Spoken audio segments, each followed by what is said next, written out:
Arkadaşlar merhaba. Toshiba marka notebook bilgisayarlarda hard diskimiz sağlam. Genellikle bu ekranda kalıyorsa hard diskin arızasından kaynaklıdır veya düşük ihtimal başka donanımlardan, ama eğer ki böyle bir sorunuz var ise, Toshiba yazısında kalıyorsa bilgisayarınız açılışta, şöyle bir Toshiba marka bilgisayar olduğu için anlatıyorum. Bunun sebebi nedir ve çözümü nedir onu anlatacağım. Bunun sebebi BIOS'taki bir ayardaki yapılmayan bir ayardan kaynaklı. Orayı düzelttiğimizde bilgisayarımızın düğmesine bastıktan sonra bakın hala bekliyor. Sizden önce de, videodan önce de bayağıdır bekliyordu. Geçiyor burayı belli bir süre sonra, bayağı uzun bir bekleyişten sonra geçiyor.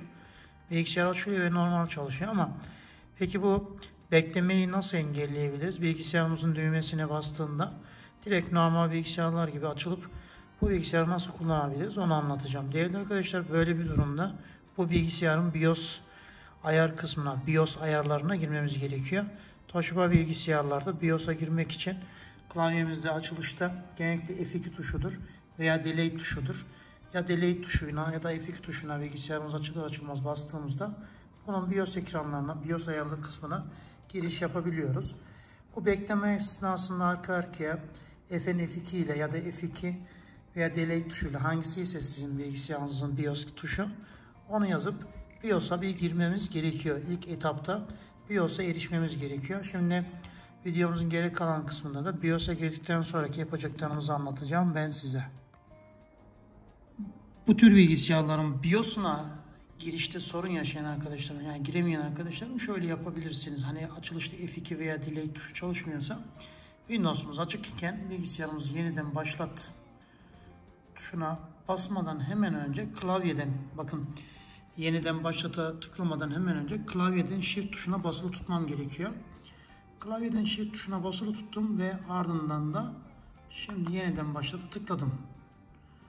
Bilgisayarımdan yeniden başlata tıklamadan önce klavyeden Shift tuşuna basılı tutuyorum şu anda. Karşıma bu onarma ekranı gelecek değerli arkadaşlar. Bu onarma ekranından BIOS'a gitmek için ne yapmam gerekiyor? Sorun gider dedim. Gelişmiş seçenekler ve UEFI donanım yazılım ayarları yazan yere tıklayıp yeniden başlat diyorum. Bu şekilde de BIOS'a giriş yapabilirsiniz. Hani açılışta Toshiba yazısı kalıyorsa, ben oradan geçemedim diyorsanız bu şekilde de geçiş yapabilirsiniz. Bilgisayar açıldı. Karşıma BIOS ekranının gelmesini bekliyorum. Tabii ki bu Toshiba ekranında çok geç beklediği için BIOS'a da geç girecektir. BIOS'un gelmesini bekleyelim bakalım. Arkadaşlar, bir şekilde BIOS'a girdik artık. İşimiz bundan sonra daha da kolaylaşıyor. Ne yapacağız? Şimdi BIOS'ta arkadaşlarım şöyle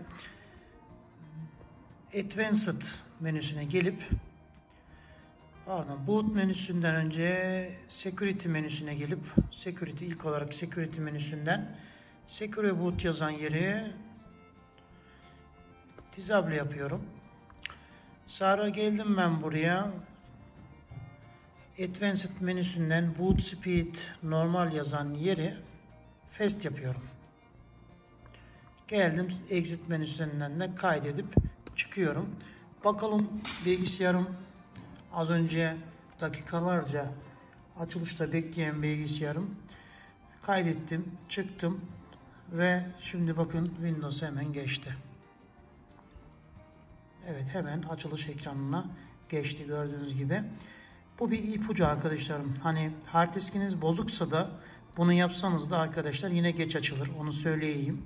İşletim sisteminizden kaynaklı bir sorun varsa, virüslüyse ondan da geç açılabilir. Başka donanımlardan arızaları var ise de ondan da geç açılabilir. Bu en kolay çözüm yolu. İlk olarak bunu deniyorsunuz. Ardından da eğer bu şekilde açılırsa, düzelirse bilin ki sorun ondan kaynaklıymış ve siz bu sorunu bu şekilde aştınız.